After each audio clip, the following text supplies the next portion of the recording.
सुरुवात केली.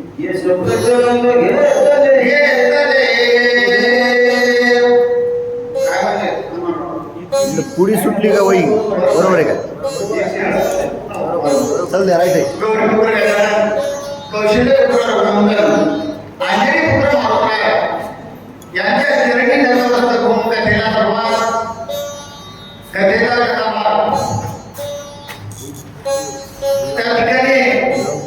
एक महाराज बनलेला आणि तो बनलेला महाराज एका महान त्या ठिकाणी संताला चरित्र देवाचं सांगू लागले. हे काय म्हणला, तू मला काही रुचीसोबत गाठ पडल्यानंतर भेट झाल्यानंतर त्यांनी मला सांगितलेल्या गोष्टी तुला सांगतो. आता सांगायला लागला त्यावेळेस मला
मारे राजा रावणाने त्या ठिकाणी सीतेला नेल्याच्या नंतर त्या सीतेच्या धावण्याची त्या सीतेचा पाठलाग करून म्हणले राम प्रभू त्या ठिकाणी त्या सीतेच्या शोधार्थ निघालेले आहेत. सुग्रीव राजा सकल वानरांचे बाबा हो आणि श्रीरामांचे कीर्तन मधुरपकार होते. सीतेचा शोध करत असताना म्हणजे बाबा त्या ठिकाणी सुग्रीव राजा आणि संपूर्ण त्या ठिकाणी वानर मंडळी राम प्रभूला त्या ठिकाणी शरण गेलो. राम प्रभूला सख्य झालेलो आहोत. दोघांकडे आधी सख्य समोर श्रीराम दिल्याचे देखा जताल विसरे लंका समुख येते झाले. आम्ही संपूर्ण त्या ठिकाणी वानर मंडळी राम प्रभू एवढा मोठा म्हणजे सीतेच्या शोधाला निघालो. सीता पायी झाल्याच्या नंतर एवढ्या मोठ्या सागरावर सेतू बांधला आणि लंकेच्या दिशेने निघालेलो. युद्ध झाले घोरंदाज दिकुमल मारले सैन्य धुंदाळ धुंदाळ समग्र येते. त्या लंकेच्या ठिकाणी गेल्याच्या नंतर बोलले अनेक युद्ध झाले. अनेक लोकांसोबत त्या ठिकाणी त्या राक्षसांसोबत युद्ध झाले. बऱ्याच राक्षसांना त्या ठिकाणी मारला गेला. मुख्य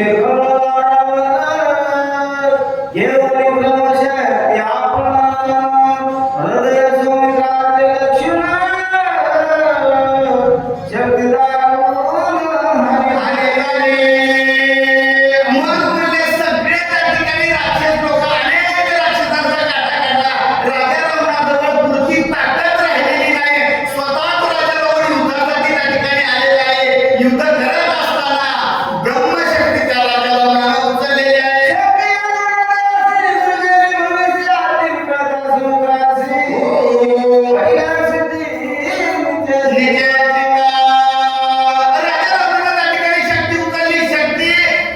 शक्तीवर मंत्रोक्त म्हणून ती शक्ती मारली. शक्ती लागली म्हणले आणि लागून पाताळामध्ये निघून गेलेले आहे.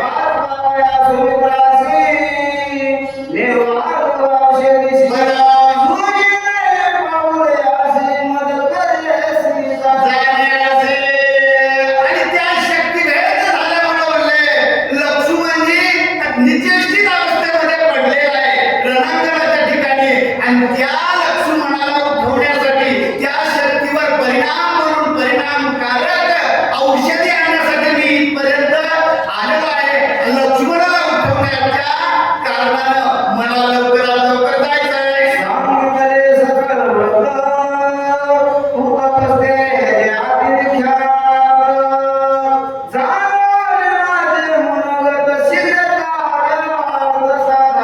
आणि त्याच कारणानं म्हटलं इतकी पळापळ इतकी धावपळ माझी आहे का फक्त लवकरात लवकर जायचंय म्हणून थोडंसं माझं म्हणणं आहे का माझ्या गोष्टी लक्षात घ्या आणि मला लवकरात लवकर जाऊ द्या. औषधी सांगायला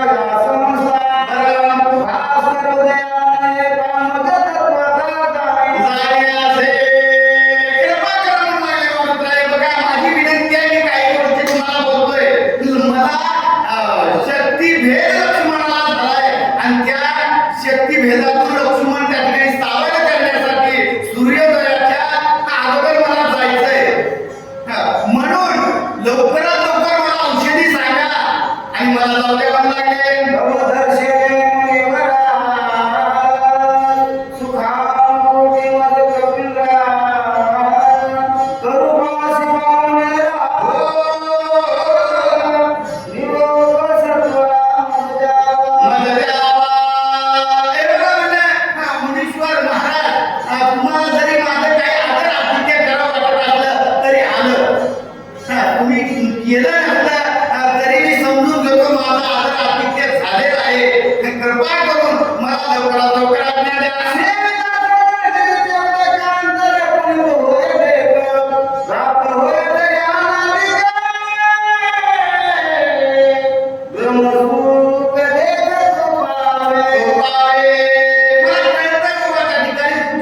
मी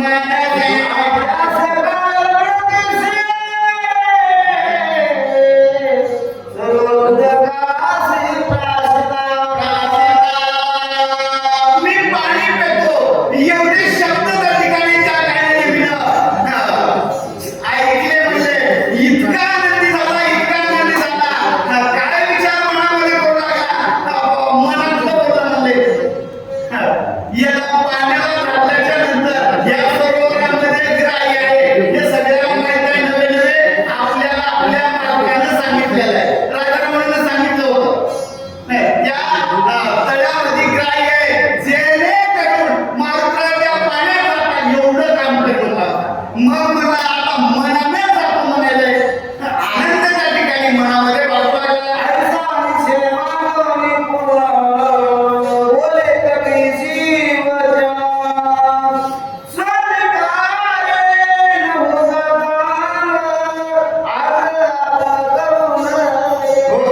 काय म्हणले बाबू तुम्ही म्हणाला ना काय मी म्हणू लागला कशाला बाबा तुम्ही खूप त्या ठिकाणी तुमचं निष्ठेनं स्वामी कार्य करतात आणि मग त्या स्वामी कार्य करत असताना आणि काय उगाच जाडी पाहिजे काय नाही म्हणले तुमच्या याच्यामुळं तुम्हाला जे पटतंय असंच म्हणले काही अडचण नाही पाणी पिऊ शकता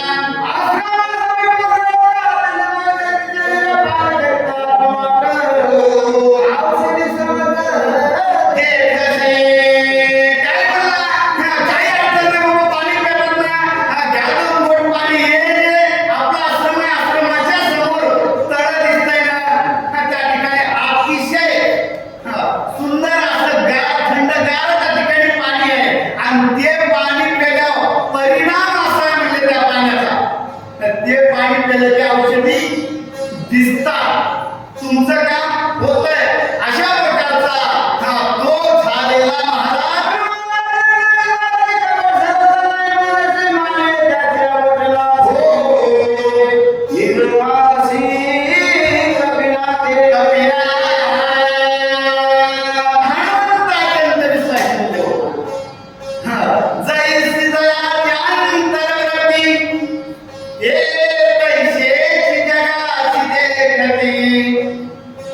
महाराष्ट्राच्या ठिकाणी विश्वास आहे आणि विश्वास त्या ह्याच्यावर ठेवला आणि ठेवला आणि काय करू लागेल साधू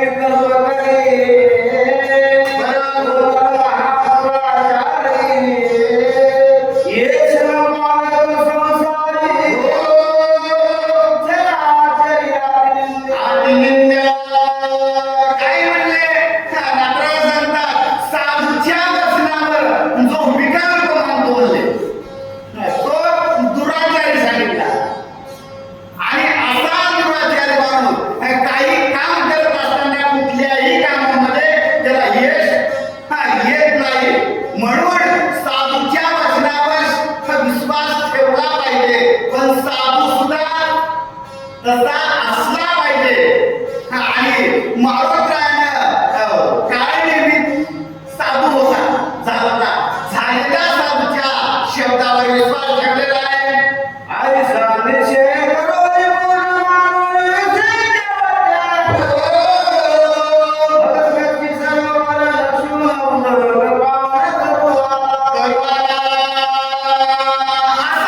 निश्चय केला म्हणजे महाराष्ट्रानं साधू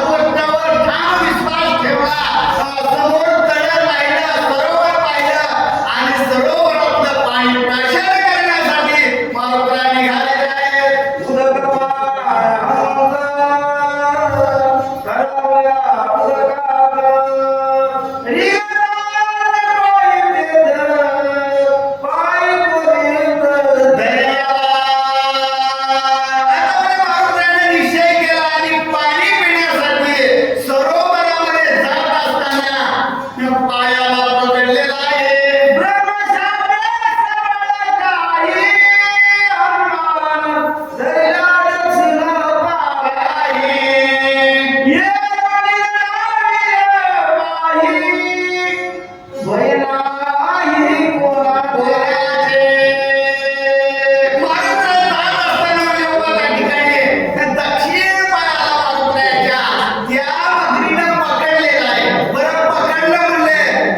शापाने आता हे कोणाचाही शाप असो मध्ये उभा सांगायचे सत्संगाला त्या ठिकाणी कुठल्याही प्रकारचा बाधा घडत नाही.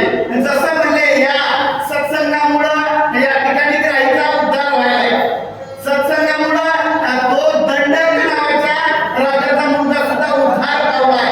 आणि तसा कोणाला नारदाला शाप होता. दोन मूर्त नर आहे, त्या ठिकाणी दोन मूर्त एका ठिकाणी न राहण्याचा शाप होता. आणि तो राजा पांडवांच्या ठिकाणी त्या ठिकाणी किती दिवस राहत होता? वर्षानुवर्षे. तरी त्या ठिकाणी शाप बाधत नव्हता. अशा प्रकारचा महिमा सत्संगाचा आहे. शाप